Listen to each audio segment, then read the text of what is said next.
نحمده ونصلي ونسلم على رسوله الكريم أما بعد فأعوذ بالله من الشيطان الرجيم بسم الله الرحمن الرحيم فكيف إذا أصابتهم مصيبة بما قدمت أيديهم ثم جاءوك يحلفون بالله إن أردنا إلا إحسانا وتوفيقا سبحانك لا علم لنا إلا ما علمتنا إنك أنت العليم الحكيم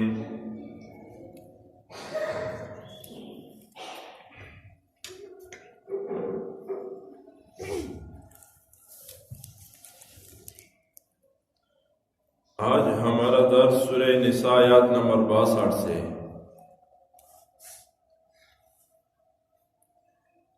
مقبل کی آیات کریمہ کے تفصیل میں آپ سن چکے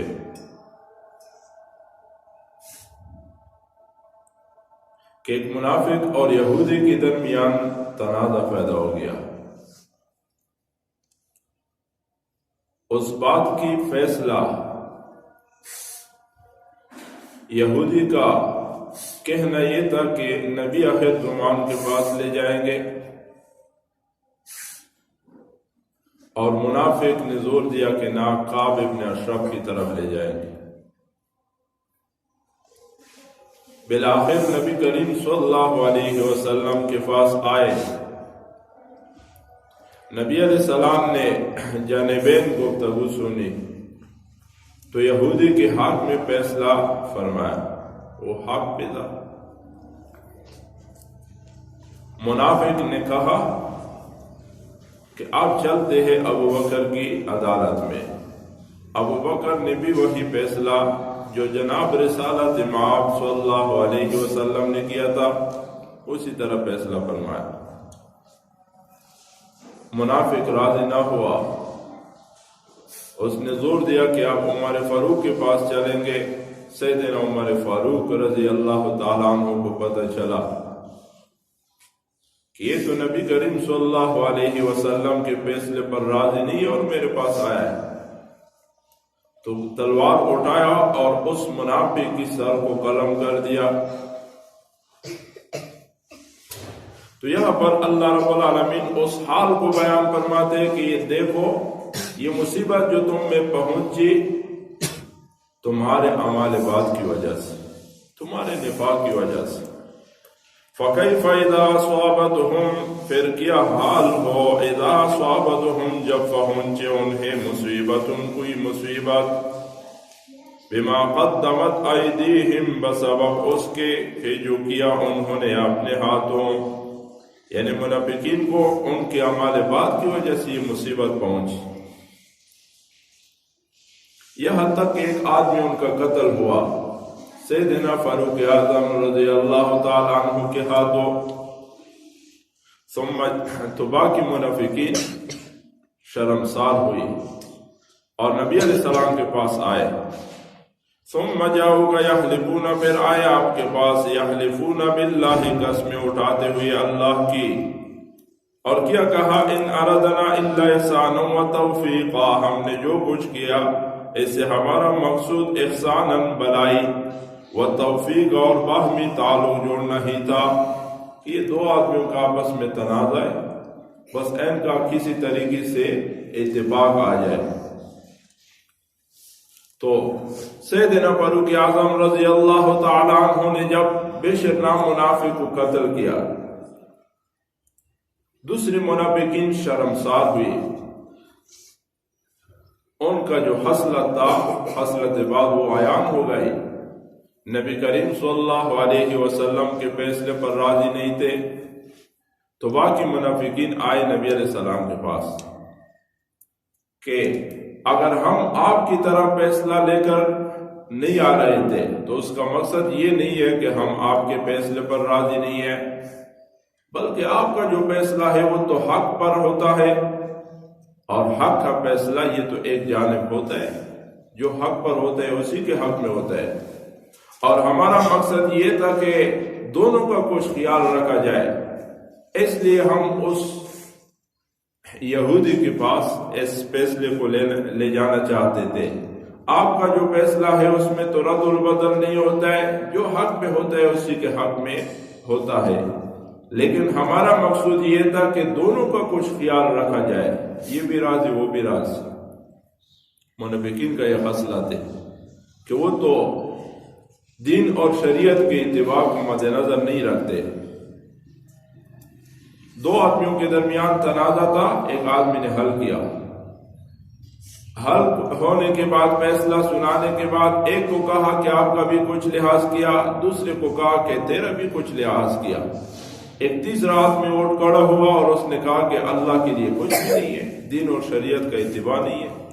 تو منافقین بھی آئے اور جھوٹے قسمیں نبی علیہ السلام کو کہا رہے تھے کہ یہ فیصلہ ہم اگر آپ کے پاس نہیں آ رہے تھے تو اس کا مقصد یہ نہیں تھا کہ آپ کے فیصلے پر ہم راضی نہیں ہیں، بلکہ ہمارا مقصود یہ تھا کہ دونوں کے درمیان صلح ہو جائے اور دونوں کا خیال رکھا جائے۔ ایک معنی تو آیات کریمہ کا یہ ہے، اور ایک مقصد امام روح المانی نے یہاں پر بیان کیا ہے، امام آلوسی نے تفسیر روح المانی میں، کہ سیدنا عمر فاروق رضی اللہ تعالی عنہ نے جب بشر نام منافق کو قتل کیا تو دوسرے منافقین اس کے ساتھ ہی وہ اٹھ کھڑے ہو گئے، ہاں یہ تو مسلمان کو قتل کیا، اب ہمیں دیات دیں گے۔ تو اللہ نے وحی بھیجا اور حضرت جبرائیل امین نے آ کر نبی علیہ السلام کو بتایا کہ عمر نے جو فیصلہ فرش پر کیا ہے عرش پر وہی فیصلہ اللہ کو پسند ہے۔ فرمایا ان فرق عمر بین الحق والباطل، عمر نے تو تفریق اور تمیز کیا حق اور باطل کے درمیان، حق اور باطل کو جدا اور الگ الگ کیا۔ عمر کو یہ فاروق کا لقب اللہ نے یعنی اس واقعے کے بعد اللہ رب العالمین نے دیا ہے۔ فاروق اعظم جس کو کہا جاتا ہے، اس کا سبب یہی تھا کہ حق اور باطل کو الگ الگ کیا، جدا کیا، تو یہ لقب اس کو مل گیا۔ تو منافقین بہت زیادہ شرمسار ہوئے اور جھوٹے قسمیں اٹھا کر نبی علیہ السلام کے پاس آئے کہ یہ دیت مانگنے میں ان اردنا، ہمارا کوئی ارادہ نہیں تھا، الا احسان و توفیقا، مگر ہمارا مقصود تو یہ تھا کہ صرف بلائی اور نیکی اور آپس میں باہم تعلقی یہ پیدا ہو جائے، یہ دونوں آپس میں یعنی مقتول کے ورثاء اور سیدنا فاروق اعظم رضی اللہ تعالی عنہ کے درمیان یہ فیصلہ ہو جائے۔ اس مقصود کے لیے ہم نے زور دیا تھا کہ دیا جائے۔ یہ قول امام روح المانی نے ذکر کیا ہے، اور ایک تیسرا قول بھی یہاں پر علماء کرام نے ذکر کیا ہے، ان اردنا الا احسان و توفیق میں۔ یہ منافقین نبی علیہ السلام کے ساتھ ایک عذاب ہے، اور منافقین نے اس عذاب میں نبی کریم صلی اللہ علیہ وسلم کے حق میں بہت نزیبہ زبان استعمال کی تھی۔ عادی بن عزوہ بنی مستعلق میں یہ واقعہ پیش آیا تھا۔ منافقین نے نزیبہ الفاظ استعمال کیے تھے۔ جب سورہ منافقون اتری اور منافقین کا یہ احوال نبی علیہ السلام کو اللہ رب العالمین نے بتا دیے، سورہ منافقون آیات نمبر 7 اور نمبر 8 میں تفصیل ذکر ہے۔ منافقین نے خفیہ طور پر کچھ باتیں نزیبہ الفاظ استعمال کیے تھے۔ ہم الذین یقولون، یہ وہ لوگ ہیں جو کہتے ہیں یہ منافقین، لا تنفقوا کہ خرچ نہ کرو، علی من عند رسول اللہ، ان پر جو لوگ پاس ہے رسول اللہ صلی اللہ علیہ وسلم کے، یعنی مہاجرین جو مدینہ طیبہ میں آئے۔ تو منافقین اپنے رشتہ داروں کو کہا کرتے تھے کہ ان پر خرچ نہ کرو، یہ تنگ ہو جائے اور بھاگ جائیں گے، حتی ینفضوا، یہاں تک کہ وہ بھاگ جائیں نبی علیہ السلام کے پاس سے۔ تو اللہ رب العالمین نے جواب دیا وَلِلَّهِ خَزَائِنُ السَّمَاوَاتِ وَالْأَرْضِ، اور اللہ ہی کے لیے خزانے آسمانوں اور زمین کے، وَلَكِنَّ الْمُنَافِقِينَ لَا يَفْقَهُونَ، لیکن منافق لوگ نہیں سمجھتے۔ یہ خزانے یہ تو اللہ کے اختیار میں، اللہ کے پاس ہے۔ يَقُولُونَ لَئِن رَجَعْنَا، اور وہ کہتے کہ اگر ہم لوٹ کر گئے اس غزا سے، منافقین کبھی اپنے نفاق چھپانے کے لیے اور یا مال غنیمت کے حصول کے لیے جہاد کے لیے جاتے تھے۔ یقولون، اور وہ کہتے لئن رجعنا، اگر ہم لوٹ کر گئے الی المدینہ، مدینہ کی طرف، لَيَخْرُجَنَّ الْأَعَزُّ، تو ضرور نکال دے گا عزت والا، منہا وہاں سے، الْأَذَلَّ، ذلیل کو، یعنی منافقین اپنے آپ کو عزت والے اور مومنین کے بارے میں الیاذ باللہ کہ یہ تو ذلیل لوگ ہیں، یہ بات انہوں نے بالکل خفیہ انداز سے کہا، لیکن اللہ نے وہی پیغمبر کریم کو وہی کے ذریعے اطلاع دی۔ تو اللہ کریم نے جواب دیا وَلِلَّهِ الْعِزَّةُ وَلِلرَّسُولِهِ، اور عزت تو اللہ کے لیے ہے اور اس کے رسول کے لیے ہے۔ عزت کا مالک تو اللہ ہے، اور عزت اللہ نے دی ہے رسول اللہ صلی اللہ علیہ وسلم کو اور مومنین کو۔ وَلِلَّهِ الْعِزَّةُ وَلِلرَّسُولِهِ، حالانکہ حقیقی عزت تو اللہ تعالیٰ کے لیے، وَلِلرَّسُولِهِ، اور اس کے رسول، وَلِلْمُؤْمِنِينَ، اور مومنوں کے لیے ہے۔ وَلَكِنَّ الْمُنَافِقِينَ لَا يَعْلَمُونَ، لیکن منافقین یہ نہیں جانتے۔ جب یہ آیات بینات اتری تو منافقین آئے اور پھر نبی علیہ السلام کو جھوٹی قسمیں کھانے لگے۔ ثم جاءوک، پھر آئے آپ کے پاس، یحلفون باللہ، قسمیں اٹھاتے ہوئے اللہ کی، ان اردنا، کہ نہیں تھا ہمارا ارادہ، یہ نزیبہ الفاظ استعمال کرنے میں، الا احسان و توفیقہ، سوائے بلائی اور موافقات کے، کہ ان دونوں کے درمیان جوڑ آ جائے۔ تو قرآن حکیم نے یہاں پر بتا دیا کہ یہ دیکھو منافقین کا طریقہ، منافقین کا یہ طریقہ ہے کہ نہ حق قسم کھاتے ہیں۔ ایک مومن مسلمان نہ حق قسم کی طرف نہیں بڑھے گا، منافق کا کام ہے کہ وہ نہ حق قسم کی طرف آگے بڑھے گا۔ قرآن حکیم نے منافقین کا یہ خصلت بہت سے جگہوں پر ذکر کیا ہے۔ سورہ توبہ تقریباً 6 جگہوں پر منافقین کا یہ خصلت بات اللہ نے ذکر کیا ہے کہ نہ حق قسم کھاتے ہیں۔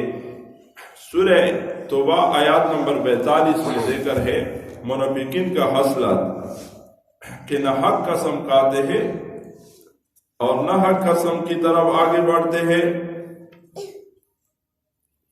سورہ توبہ آیات نمبر 42 ہے،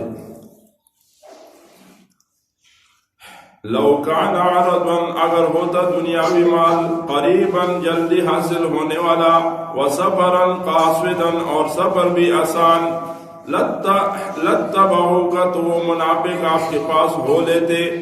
یعنی اللہ نے منافقین کا یہ حصلہ ذکر کیا کہ اے پیغمبر کریم، آپ کو پتہ نہیں ہے کہ اگر سفر مختصر اور آسان ہو اور دشمن کمزور ہو، مال غنیمت کا حصول یقینی ہو، تو پھر تو یہ آپ کے ساتھ ہوتے کہ ہم بھی جہاد کے لیے جاتے۔ وَلَكِنْ بَعُدَتْ عَلَيْهِمُ الشُّقَّةُ، لیکن یہ غزوہ تبوک سے کیا روکے؟ وَلَكِنْ بَعُدَتْ عَلَيْهِمُ الشُّقَّةُ، لیکن دور معلوم ہوا ان کو راستہ کہ یہ تو بہت دور ہے، گرمی ہے، تو بہانے بنا کر اپنے گھروں میں بیٹھ گئے۔ وَسَيَحْلِفُونَ بِاللَّهِ، اور ان قریب وہ قسمیں کھائیں گے، باللہ، اللہ کی، نہ حق قسمیں، لو استطعنا، اگر ہم سے ہو سکتا اور ہمارا طاقت ہوتا، لخرجنا معکم، تو ضرور نکلتے ہم آپ کے ساتھ۔ دیکھو یہلکون انفسہم، وہ ہلاک کر رہے اپنے جانوں کو۔ قرآن حکیم کا یہ فیصلہ کہ دیکھو منافقین تو بظاہر اپنے گھروں میں بیٹھے تھے، آرام کے ساتھ، سکون کے ساتھ، اپنے بال باش کے ساتھ، اور مومنین نبی علیہ السلام کے ساتھ میدان جہاد میں تھے، لیکن قرآن حکیم نے منافقین کے حق میں کیا کہا کہ یہلکون انفسہم، وہ ہلاک کر رہے اپنے جانوں کو۔ معلوم یہ ہوا کہ اصل جو زندگی ہے وہ تو اتباع دین و شریعت، اللہ اور اس کے رسول کے حکم کا ماننا، یہ مقصود ہے۔ یہ مقصود نہیں ہے کہ آدمی خواہش کا اتباع کرے، خواہشات کا اتباع کرے، سکون کے ساتھ بظاہر زندگی گزاری، تو یہ ہلاکت ہے۔ اس لیے فرمایا یہلکون انفسہم واللہ یعلم انہم لکاذبون، اور اللہ جانتا ہے کہ بے شک وہ جھوٹے ہیں۔ تو منافقین کا یہ حسرت اور یہ حال قرآن حکیم نے بہت سی جگہوں پر ذکر کیا ہے۔ اسی سورہ توبہ آیات نمبر 74 میں بھی منافقین کا یہ حال اللہ رب العالمین نے تفصیل کے ساتھ ذکر فرمایا ہے۔ سورہ توبہ آیات نمبر 74، یحلفون باللہ، وہ قسم کھاتے ہیں اللہ کی، ما قالوا، کہ انہوں نے یہ بات نہیں کہی، یعنی گستاخی کے بعد جب کر لیتے اور پھر بلائے جاتے کہ یہ نزیبہ الفاظ کیا استعمال کیے، تو پھر قسم کھاتے کہ ہم نے تو یہ ایسی طرح الفاظ نہیں استعمال کیے، اے اللہ کے حبیب آپ کو تو کسی نے جھوٹ بولا ہوگا۔ تو اللہ کریم فرماتے وَلَقَدْ قَالُوا، حالانکہ انہوں نے ضرور کہی ہے، کلمۃ الکفر، بات کفر کی، پیغمبر کا گستاخی یہ کفر ہے، وَكَفَرُوا بَعْدَ إِسْلَامِهِمْ، اور وہ کافر ہو گئے بعد اپنے اسلام لانے کے، ظاہراً اسلام کا اظہار کیا تھا، دل میں تو کفر تھا، وَهَمُّوا بِمَا لَمْ يَنَالُوا، اور انہوں نے ارادہ کیا تھا اس کا جو انہیں نہ ملی، اس کام کا ارادہ کیا جو ان کو حاصل نہ ہوئی۔ نبی کریم صلی اللہ علیہ وسلم کی شہادت کا منصوبہ بنایا تھا، اللہ نے ناکام فرمایا اور اللہ نے وحی کے ذریعے پیغمبر کریم کو خبر دی۔ تو یہ منافقین کا حسرت ہے کہ ایک کام کیا ہو اور پھر قسم اٹھا کے کہتے کہ ہم نے تو یہ نہیں کیا ہے۔ اسی طرح ایسی صورت میں آیات نمبر 95 اور پھر 96 میں بھی ذکر ہے منافقین کا حسرت۔ اگر ہم قرآن کے قریب آئے، قرآن حکیم کو ہم غور کے انداز سے سن لیں، تو یقین کرو کہ پھر تمام منافقین کی حسرت یہ ہمارے سامنے ہوں گی، پھر آدمی کے اندر نفاق کا علامت نہیں رہے گا۔ سَيَحْلِفُونَ بِاللَّهِ لَكُمْ، عن قریب وہ قسم کھائیں گے اللہ کی، لَكُمْ تمہارے سامنے، اِذَا انقلبتم إِلَيْهِمْ جب تم لوٹ کر جاؤ گے ان کی طرف غزوہ تبوک سے، لِتُعْرِضُوا عَنْهُمْ تاکہ تم منہ موڑو ان سے، فَأَعْرِضُوا عَنْهُمْ سو تم منہ موڑو ان سے، یعنی ان سے راضی نہ ہونا۔